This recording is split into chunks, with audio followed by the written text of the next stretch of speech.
روى مسلم أن النبي صلى الله عليه وسلم كان إذا كان في سفر وأسحر.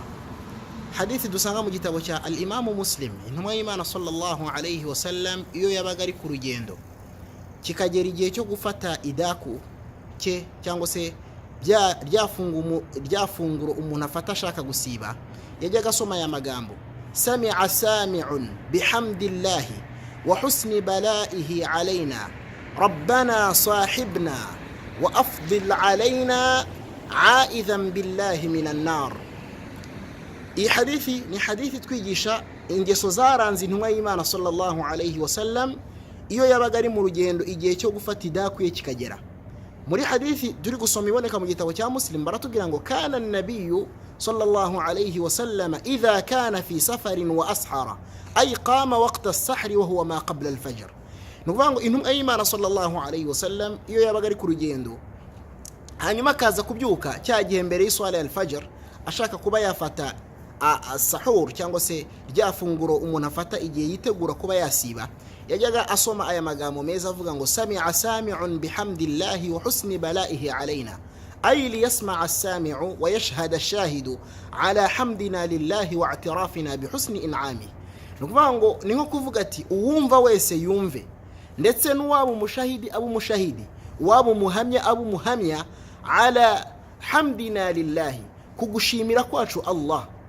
Nukuvuga ngo intumwa y'Imana sallallahu alayhi wasallam mu gufatira ifunguro yatangizaga amagambo arimo gushimira Allah subhanahu wa ta'ala kuri iri funguro yabaga muhaye, hanyuma akavuga ati yaba ari uwumva yumve, yaba ari umuhamya abo umuhamya, kugushimira kwacu Allah, wa i'tirafina bihusni in'amihi, no kuba twemera ijana ku ijana ku nema Allah duhundagazaho.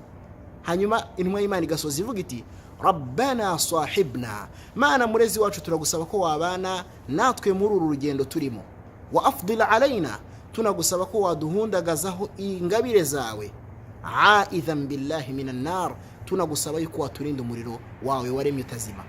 Bityo rero umuyisilamu igihe ari mu rugendo akaba yaba akeneye kuba yasiba, cyangwa se igihe cyose umuntu yabyuka ku gihe cyo gufata idaku akeneye gusiba, ni byiza kurangwa n'iyi sunna umuntu uri ku rugendo. Niyo mpamvu al-musannif rahimahullah wanditse agatabo twiga iyi hadithi yayishyize mu muryango yise idha ashara al-musafir. Umuntu uri ku rugendo iyo ashatse gufata idaku, iyo ashatse kurya ibiryo bya mbere yuko umuseke wal fajr utambika, ni byiza yuko avuga ngo sami'a sami'un bihamdillahi wa husni balaihi alayna rabbana sahibna wa afdil alayna aidhan billahi minan nar.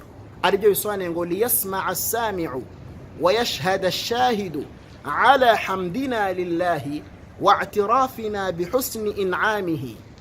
Nukuvuga ngo yaba ari uwumva wese yumve, yaba ari umushahidi umuhamya abumuhamya, kuri uku gushimira kwacu Allah no kwemera inema Imana iduhundagazaho tuzishimira. Mana nyagasani turagusaba ko waturinda umuriro ndetse ukabana natwe muri uru rugendo. Turasoreza tuyisubiramo bwa nyuma. Ni byiza yuko umuntu uri ku rugendo agakenera gusiba akabyuka agiye gufata idaku yasoma aya magambo: sami'a sami'un bihamdillahi wa i'tirafina bihusni, sami'a sami'un bihamdillahi wa husni balaihi alayna rabbana sahibna wa afdil alayna aidhan billahi minan nar. Hadithi iboneka mu gitabo cya al-Imam Muslim rahimahullah.